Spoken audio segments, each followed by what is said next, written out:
Assalamu alaikum students. The topic of today's lecture is branches of biology.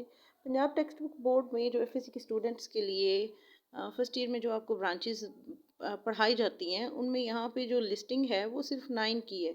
ये सिर्फ उन्होंने broader वे में जो आम तौर पे इस्तेमाल होती हैं उनके बारे में बताया हुआ है, लेकिन मैं चाहूँगी कि हम कुछ थोड़ा डिटेल्स में पढ़ें ना। तो मैं आज आपको 21 डिफरेंट ब्रांचेस जो हैं बायोलॉजी की उनके बारे में बात करेंगे। मैं हमेशा आप लोगों को बताती आई हूँ कि पेपर में जब आप क्वेश्चन जो आपका ऑब्जेक्टिव पेपर होता है फर्स्ट ईयर का, वहाँ पे और फिर बाद में एंट्री टेस्ट में ये चीज़ें आपके लिए हर जगह पे काम आएंगी। सिर्फ वो टिपिकल क्वेश्चंस जो होते हैं ना वो नहीं सिर्फ पढ़े जाते अब, या सिर्फ टिपिकली जी टेक्स्ट बुक की 4 चीज़ें हैं उन्हीं को रट लें, बल्कि एडिशनल नॉलेज एफएससी में आपके पास होना चाहिए। ठीक है, तो इस सिमरे में हम बात करेंगे बायोलॉजी की के वेरियस ब्रांचेस में डिवाइडेड है। इसमें सबसे पहले हम बात करेंगे एक्सटर्नल मॉर्फोलॉजी। ठीक है, external morphology this is study of form and structure of living organisms with naked eye. ठीक है, और विद माइक्रोस्कोप। कहते हैं कि इसको हम आम आंख से, ये नेकेड मीन्स यहाँ पे आम आंख है कि आम आंख से, जैसे अभी आप मोबाइल देख रहे हैं ये आम आंख से देख रहे हैं, लेकिन अगर मैं आपको कहूँ कि माइक्रोस्कोप के अंदर आप जाके किसी लेंस के नीचे जब चीज़ देखेंगे तो माइक्रोस्कोप हो जाएगी। ठीक है, तो एक्सटर्नल मॉर्फोलॉजी में कोई भी हमें ऑर्गेनिज्म जो है उसकी फॉर्म कैसी है, उसका स्ट्रक्चर कैसा है, वो हम पढ़ेंगे। फिर मैं ज़रा तेज़ी तेज़ी से जाऊँगी इन चीज़ों से ताकि हम सबसे एक ही दफ़ा में जल्दी जल्दी रिव्यू कर लें। इंटरनल मॉर्फोलॉजी, इसको हम एनाटॉमी भी बोलते हैं, ये इंटरनल ऑर्गन्स की स्टडी होती है, और ये इंटरनल ऑर्गन की जो स्टडी है ये हमने डायसेक्ट करके करनी होती है। ठीक है, ऑर्गेनिज्म को हमने काट के, चीर के, और फिर हम उसको लैब में खोल के सारा उसकी सारी डिटेल पढ़ते हैं, तो उसको हम एनाटॉमी कहते हैं। अच्छा जी, फिर हिस्टोलॉजी की बात करेंगे तो ये माइक्रोस्कोपिक स्टडी है टिश्यूज़ की। टिश्यूज़ का हर एक टिश्यू आपके पास डिफरेंट ऑर्गेनिज्म का है और उसको आपने एक एक को माइक्रोस्कोप के नीचे देखना है। फिर सेल बायोलॉजी में, या साइटोलॉजी हम इसे बोलते हैं, इसका दूसरा नाम है, इसमें हम स्ट्रक्चर और फंक्शन जो है वो सेल का पढ़ेंगे कि हर एक सेल जो है उसका स्ट्रक्चर कैसा है और वो फंक्शन कैसे कर रहा है। फिर फिजियोलॉजी की बात करेंगे तो फिजियोलॉजी में हमारे पास जितने भी पार्ट्स के जो पार्ट्स हैं प्लांट्स के या एनिमल्स के, उनका फंक्शन कैसे, वो नॉर्मली फंक्शन कैसे करते हैं। जैसे हार्ट है तो वो कैसे काम करता है, ब्रेन है तो वो कैसे काम करता है, ठीक है, और हाथ पाँव हैं तो वो कैसे काम कर रहे हैं, आंखें कैसे काम कर रही हैं, नाक कैसे काम कर रहा है, और स्टमक कैसे काम कर रहा है। ये सारी चीज़ें जब हमने पढ़नी है तो ये इसकी फिजियोलॉजी में आ जाती हैं। अच्छा जी, फिर आ जाती है बात पैलियंटोलॉजी की। पैलियंटोलॉजी में स्टडी ऑफ फॉसिल्स पढ़ते हैं। फॉसिल्स का मतलब जो है कि हमारे पास जो पुराने सारे मादे हैं जो इतने अरसे से अल्लाह ताला ने छुपा छुपा के चीज़ों को वो रखा हुआ है, वो फॉसिल फ्यूल्स या फॉसिल्स के बारे में, हड्डियाँ पुरानी डायनासोर की हो गई और ऑर्गेनिजम्स की हो गई, इन तमाम चीज़ों के बारे में जो हम पढ़ते हैं उसे हम पैलियोंटोलॉजी बोलते हैं। इसकी भी आगे से 2 किस्म की ब्रांचेज हैं। ठीक है, एक पैलियोबॉटनी है और एक पैलियोजोलॉजी है। पैलियोबॉटनी नाम से ही ज़ाहिर है ये प्लांट फॉसिल्स के बारे में स्टडी होती है, और जो पैलियोजोलॉजी है this is all about animal fossils. Okay, अब फॉसिल्स क्या हैं, जैसे अभी मैंने आपको यहाँ पे बताया, these are the remains of living organisms और देयर इम्प्रेशंस। अब ज़रूरी नहीं है कि उन ऑर्गेनिजम्स के रिमेन्स भी हों, बल्कि उनके सिर्फ इम्प्रेशन ही रह जाते हैं बाज़ दफ़ा। प्रिजर्व्ड इन द रॉक्स, कि वो खुद तो ख़त्म हो जाते हैं, डिजनरेट हो जाते हैं कम्प्लीटली, लेकिन उनकी जो है वो इम्प्रेशंस यानी कि उनके निशान रह जाते हैं। अच्छा जी, नेक्स्ट हम बात करेंगे जेनेटिक्स की। जेनेटिक्स क्या है? This is study of heredity characteristics, जो कि ट्रांसमिट होते हैं, विरासती जितने भी खसूसियात हैं जो ट्रांसमिट हो रही हैं फ्राम पेरेंट्स टू ऑफस्प्रिंग्स। ठीक है, जो पेरेंट्स से बच्चों में मुंतकिल होते हैं विरासती मादे, ये डीएनए और आरएनए की स्टडी है, बड़ी सिंपल सी बात है इसमें। ठीक है, फिर टेक्सोनोमी की बात करेंगे। इसमें टेक्सा आपको पता है ये क्लासिफिकेशन की यूनिट है एक सिंपल, तो ये हम सारी की सारी क्लासीफाई करेंगे ऑर्गेनिजम्स को कि वो किस वाली किंगडम से हैं, फिर ब्रांच जो है उनका फाइलम कौन सा है, वगैरह वगैरह। फिर क्लासिफिकेशन की बात हम करेंगे, जिसको कहते क्या हैं, it means the arrangement of plants and animals into groups and sub groups is called on the basis of their similarities and dissimilarities. ठीक है, एंड नेक्स्ट है closely similar organisms are placed in the same group. फिर ये हम कहते हैं कि ये हमारे पास ना जितने भी ऑर्गेनिजम्स हैं जो कि सेम ग्रुप में प्रेजेंट हैं, हम उनके बारे में बात करेंगे। फिर एम्ब्रियोलॉजी पे आ जाते हैं। एम्ब्रियो, ठीक है। एम्ब्रियो क्या होता है? ये किसी भी ऑर्गेनिज्म का जो जाइगोट होता है उसकी डेवलपमेंट कैसे होती है, ये सारी जब हम पढ़ेंगे तो इसको हम एम्ब्रियोलॉजी कहेंगे। अब जाइगोट क्या है? It is a fertilized egg, okay. तो फिर हम बात करते हैं एवोल्यूशन की। एवोल्यूशन क्या है? It's ancestral history. यहाँ पे लिखा हुआ है जी, आबा अजदाद की तारीख है ये सारी की सारी ऑफ लिविंग ऑर्गेनिजम्स। या फिर हम इसको ये भी कह सकते हैं कि it is the study of process in which one kind of organism give rise to another kind of organisms with the passage of time. ठीक है, कि हमारे पास जो एवोल्यूशनरी हिस्ट्री है कि जो एनिमल्स अभी या प्लांट्स दुनिया पे मौजूद हैं, क्या इससे पहले ये कौन सी फॉर्म में मौजूद थे, ठीक है, या वो पुरानी जो फॉर्म्स थी ऑर्गेनिजम्स की वो चेंज होके अब न्यू फॉर्म हमारे पास क्या आ गई है, ठीक है। फिर हम जू जोग्राफी की बात करेंगे। जू geography is the distribution of animals in nature, ठीक है।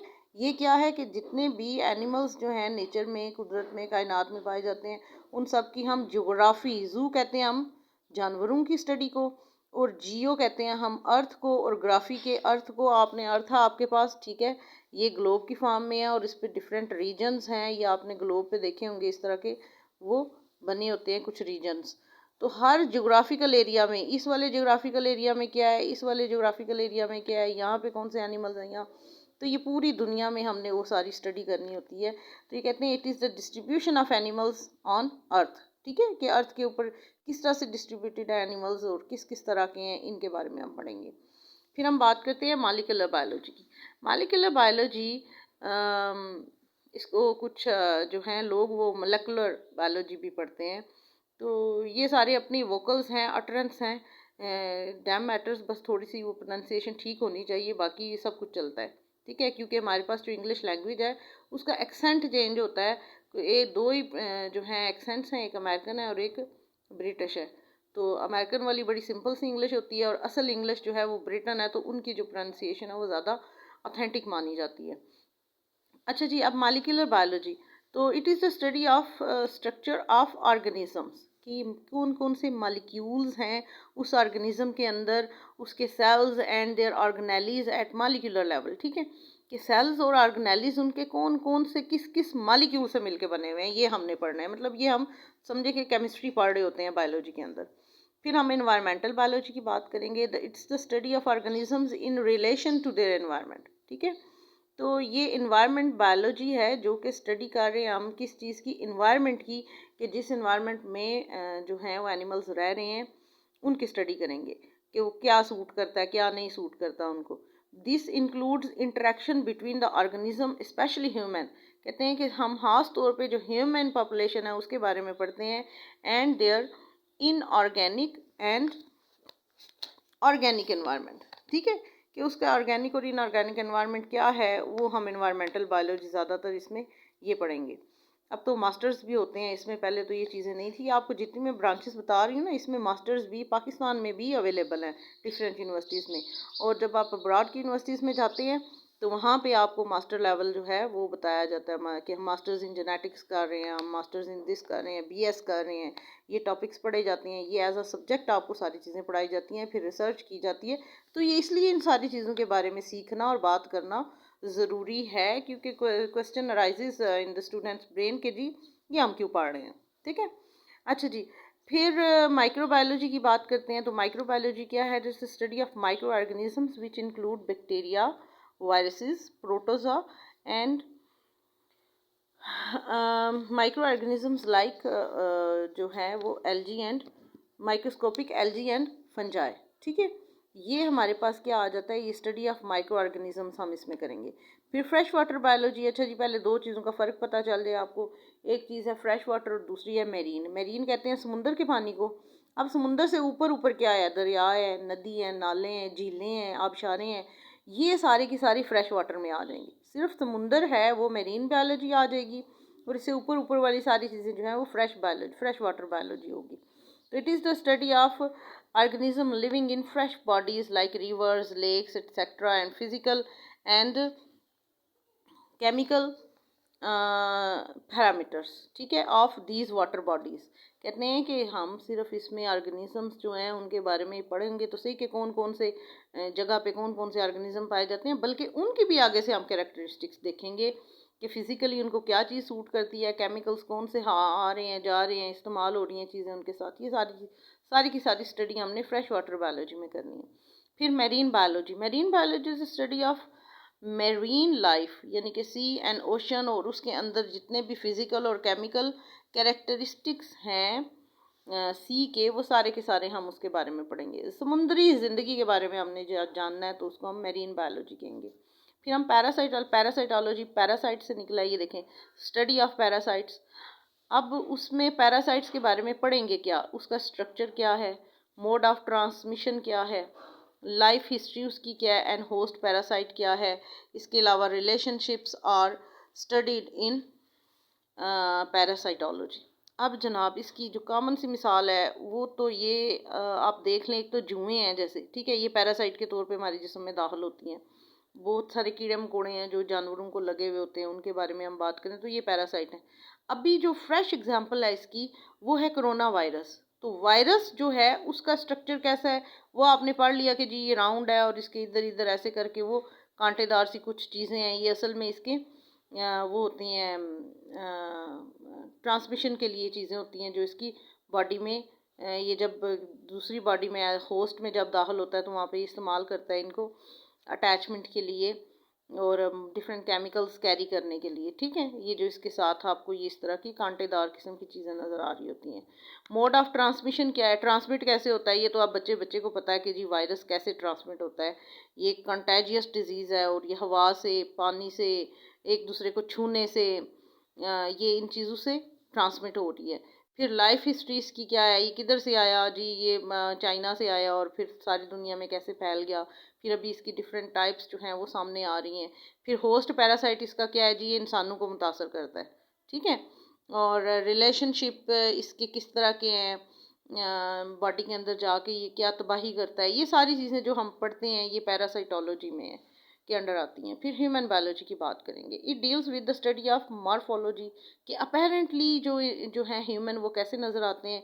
इनाटोमी के अंदर से अगर चीर फाड़ के अगर उन्हें देखा जाए, डायसेक्शन की जाए तो वो अंदर से कैसे हैं, क्या क्या ऑर्गन्स उनके अंदर मौजूद होते हैं। फिर हिस्टोलॉजी की बात करेंगे कि हर एक ऑर्गन का डिफरेंट टिश्यू है तो वो किस तरह से, उसकी शक्ल किस तरह की है और वो काम कैसे कर रहा है। फिर फिजियोलॉजी की बात करेंगे, ये भी फिर उसका जो है फिजिकल स्ट्रक्चर अपेरेंट जो हमें नज़र आ रहा होता है और वो फंक्शन कैसे कर रहा है। फिर एवोल्यूशन कैसे हुई इंसान की, आपने सुना होगा अक्सर कि जी साइंटिस्ट ये कहते हैं कि जी ये पहले बंदर थे, बंदरों से चेंज होके एवोल्यूट होके तो ये ह्यूमन ऑर्गेनिजम्स बन गए अब। फिर जेनेटिक्स इसकी क्या है, transformation of genetic material, DNA RNA कैसे हो रहा है इसके अंदर। फिर सेल बायोलॉजी के बारे में पढ़ा जाता है। और इकोलॉजी के, इंसान जो हैं वो रह किस तरह की जगह में रहे हैं, एट्सेट्रा। ये सब ह्यूमन बींग्स की इन तमाम चीज़ों के बारे में हम बात करेंगे तो इसे हम ह्यूमन बायोलॉजी कहेंगे। फिर हम बात करते हैं सोशल बायोलॉजी की। सोशल बायोलॉजी जो है ये सोशल बिहेवियर जो है वो चेक करता है, उनके बारे में बात करते हैं मैन, कम्यूनल लाइफ और इकट्ठे रहने की। अब देखें जैसे इंसान है, इंसान की सोसाइटी में क्या हम लोग घरों के अंदर रहते हैं, पक्के घर बनाते हैं, वहाँ पे रहते हैं, हमारी मार्केट्स होती हैं, हमारे पास डिफरेंट जो हैं वो प्लेसेस हैं जहाँ पे हम काम करते हैं। तो ये सारी चीज़ें जो हैं ये हमारी कम्युनिटी का हिस्सा हैं।